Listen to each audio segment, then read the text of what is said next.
How hopeful are you that Australia will have a large battery manufacturing industry now that we produce all the lithium of the world almost, right? uh, so many businesses look at this. It's come up a number of times. Can you make a battery cost competitively? I don't know that we really can. There's obviously some very significant. This chair needs oiling in all dimensions. I'm very sorry.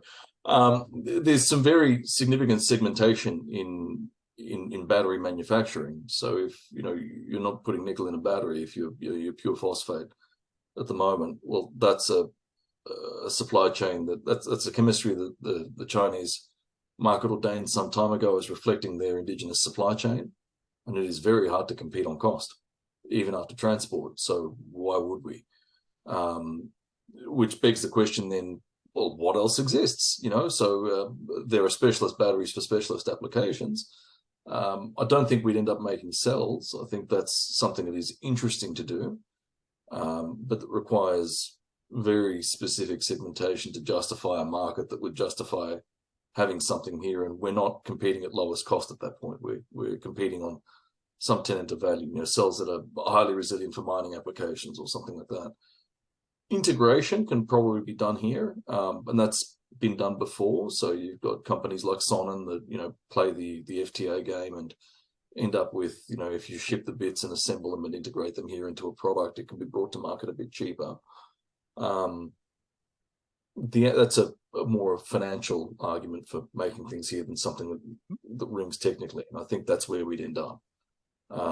We might see organizations making upstream components of batteries rather than just shipping out raw materials.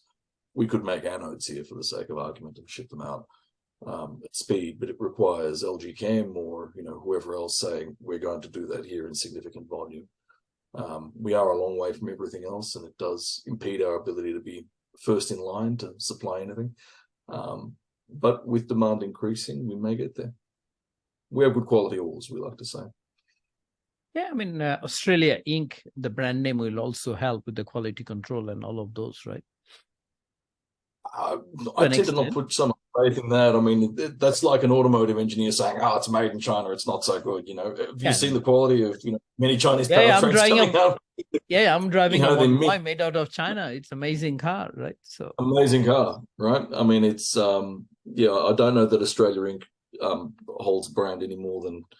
Look, I've got a friend with a very dear friend with a very dear Ferrari, and he made the mistake of buying it thinking Italian quality is going to be fantastic. And as someone that is ethnically from that part of the world, I was like, and his service bills and history have been beautiful throughout. It's just comedy every week. What's wrong with it this week?